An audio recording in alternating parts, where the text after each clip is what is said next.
আসসালামু আলাইকুম। তো আজকে আমরা আলোচনা করব রেচনতন্ত্র নিয়ে। তো রেচনতন্ত্র থেকে কি কি গুরুত্বপূর্ণ প্রশ্ন আসতে পারে সেই নিয়ে আমাদের আজকের ভিডিওটি। তো ক্লাসটি শুরু করা যাক। তো সবার আগে আমরা জানবো রেচনতন্ত্র বলতে কি বোঝায়। এখানে বলা হয়েছে যে যে শারীরবৃত্তীয় প্রক্রিয়ায় প্রাণীকোষ বিপাক অর্থাৎ মেটাবলিজমের ফলে সৃষ্ট নাইট্রোজেন জাত বর্জ্য পদার্থ যেমন ইউরিয়া, ইউরিক অ্যাসিড, ক্রিয়েটিনিন ইত্যাদি দেহ থেকে নিয়মিত নিষ্কাশন করে তাকে রেচন বলে। অর্থাৎ আমরা সহজভাবে মনে রাখবো যে আমরা যে রেগুলার আমাদের শরীর থেকে যেসব বর্জ্য পদার্থ বের করি সেটি মূলত রেচনতন্ত্র বা রেচনতন্ত্রের অংশ। যেমন আমরা প্রস্রাব, পায়খানা, ঘাম এগুলো হচ্ছে রেচনতন্ত্রের অংশ। আচ্ছা, আমরা এখন দেখব রেচনতন্ত্রের মূলত কি কি অঙ্গ নিয়ে গঠিত। তো সবার আগে দেখব রেচনতন্ত্র মূলত প্রধান অঙ্গ হচ্ছে কিডনি। কিডনি রেচনতন্ত্রের প্রধান অঙ্গ, যেখানে ইউরিন তৈরি হয়, অর্থাৎ আমাদের যে প্রস্রাব সেটি তৈরি হয়, সেটি হচ্ছে কিডনির মূল কাজ। এবং এই কিডনি হচ্ছে রেচনতন্ত্রের প্রধান অঙ্গ। যদি পরীক্ষায় প্রশ্ন আসে যে রেচনতন্ত্রের প্রধান অঙ্গের নাম কি, সেটা হচ্ছে কিডনি। এখন আমরা দেখবো রেচনতন্ত্রের দ্বিতীয় অঙ্গ নিয়ে।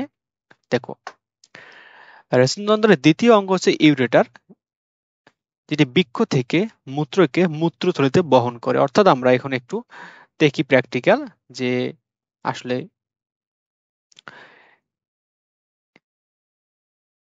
আমাদের ইউরেটার আসলে কোনটা। দেখো, এই যেটা আমাদের কিডনি, এই কিডনি থেকে মূত্রকে, এটা হচ্ছে ইউরিনারি ব্লাডার, অর্থাৎ এই যে কিডনি থেকে মূত্রকে এই যে দুটি পাইপের মাধ্যমে যে মূত্রথলিতে এনে, এই যে পাইপ দুইটা, এই পাইপ দুইটা হচ্ছে ইউরেটার। এবং মনে রাখবা, আমাদের শরীরে দুইটি ইউরেটার আছে। এটা হচ্ছে খুবই গুরুত্বপূর্ণ পয়েন্ট। আচ্ছা, আমরা এখন দেখবো নেক্সট স্লাইডে। এখানে বলা হয়েছে মূত্রথলি। আসলে মূত্রথলি কি? এটা হচ্ছে মূত্রথলি হচ্ছে একটা ব্যাগের মতো, যেখানে আমাদের শরীরের ভিতরে অস্থায়ীভাবে মূত্র সংরক্ষণ থাকে। এই যে এইটা একটা ব্যাগ, এইখানে আমাদের অস্থায়ীভাবে মূত্র সংরক্ষিত থাকে।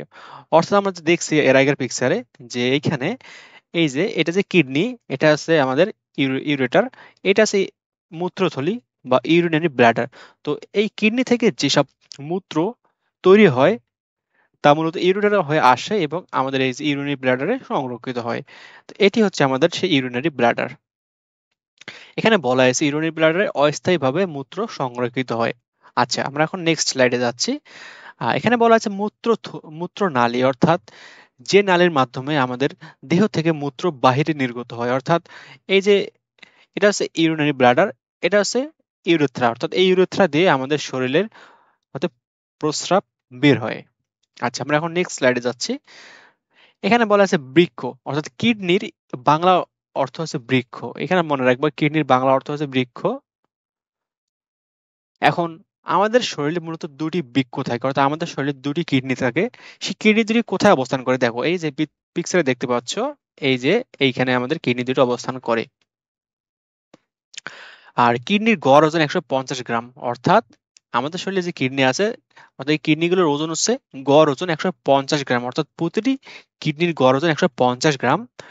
আর এখন আমরা দেখব বৃক্ষের কার্যকারী একক হলো নেফ্রন। যদি বলা হয় যে নেফ্রন কি, নেফ্রন হচ্ছে কিডনির কার্যকারী একক, অর্থাৎ কিডনির একক কি নেফ্রন, এটা মনে রাখবা।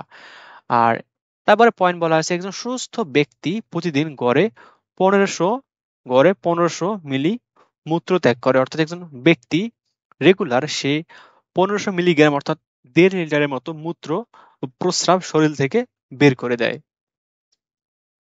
এখন আমরা দেখব বৃক্কের কাজ, আসলে কিডনির কি কি কাজ করে। তো দেখো, কিডনি কি কি কাজ করে। কিডনি প্রথমত রক্তকে সেকে বর্জ্য পদার্থ অপসারণ করে। অর্থাৎ আমাদের শরীরে যে ক্ষতিকর পদার্থগুলো আছে সেগুলো মূলত কিডনি আমাদের শরীর থেকে বের করে দেয়। দেন হচ্ছে পানি ও লবণের ভারসাম্য রক্ষা করে। অর্থাৎ কিডনির আরেকটি গুরুত্বপূর্ণ কাজ আছে, আমাদের শরীরে যে পানি এবং লবণের যে একটা ভারসাম্য সেটি রক্ষা করে। দেন কিডনির আরেকটি কাজ হচ্ছে শরীরের অ্যাসিড ক্ষার এর ভারসাম্য রক্ষা বজায় রাখে। অর্থাৎ আমাদের শরীরে যে অ্যাসিড এবং ক্ষারের যে একটা ব্যালেন্স আছে সেটা মূলত রক্ষা করে কে, সেটা যে কিডনি। আর রক্তচাপ অর্থাৎ ব্লাড প্রেশার নিয়ন্ত্রণ করে হচ্ছে কিডনি। তো আমাদের কিডনির কাজ তিনটি। অর্থাৎ আমাদের কিডনির কাজ এই কয়েকটি। দেখো, আমরা এখন পরের স্লাইডে যাচ্ছি। দেখো, পরের স্লাইডে বলা হয়েছে মূত্রথলি। অর্থাৎ মূত্রথলির কাজ কি কি? দেখো, মূত্রথলি এটি ফাঁপা থলের মতো, অর্থাৎ একটা ব্যাগ যেরকম ফাঁপা থাকে সেরকম হচ্ছে এটি আমাদের মূত্রথলি। এটা মূলত ফাঁপা থাকে। আর মূত্রথলিতে মূলত আমাদের প্রস্রাবগুলো এসে জমা হয়। আর এর কাজ হচ্ছে কি, বৃক্ক থেকে অর্থাৎ কিডনি থেকে আসা মূত্র জমা রাখে। অর্থাৎ ইউরিনারি ব্লাডার কি করে আমাদের প্রস্রাবগুলো এসে জমা রাখে। আর মূত্রথলি অর্থাৎ এই যে ব্যাগটি দেখতে পাচ্ছ, অর্থাৎ এই যে ব্যাগটি দেখতে পাচ্ছ, এই ব্যাগটিতে মূলত আমাদের প্রস্রাবগুলো জমা হয়। এবং মূত্র মূত্রথলি পূর্ণ হলে, অর্থাৎ মূত্রথলি যদি পূর্ণ হয়ে যায় তাহলে স্নায়ুর মাধ্যমে তা সংকেত পাঠায় এবং আমাদের মূত্রথলি অর্থাৎ মূত্র ত্যাগ হয়। অর্থাৎ যখন আমাদের এই যে ব্যাগটা পূরণ হবে, অর্থাৎ এই যে ব্যাগটা দেখতেছো এটা ভর্তি হবে, তখন আমাদের ব্রেনে এক ধরনের সিগন্যাল পাঠায়। এবং এই সিগন্যালটি মূলত আমাদের ইউরেথ্রা আছে সেটাকে বলে যে তুমি প্রস্রাবগুলো বের করে দাও। তখন আমাদের শরীর থেকে প্রস্রাব নির্গত হয়। তো আজকের ভিডিওটি মূলত আমাদের রেচন তন্ত্র নিয়ে আলোচনা হলো, এবং তোমরা আসলে রেচন তন্ত্র থেকে কি কি প্রশ্ন আসতে পারে তা জানতে পারলা। তো নেক্সট ক্লাসে আমরা অন্য কোনো বিষয় নিয়ে আলোচনা করব। তো আজকের ক্লাসটি এ পর্যন্ত। ধন্যবাদ সবাইকে।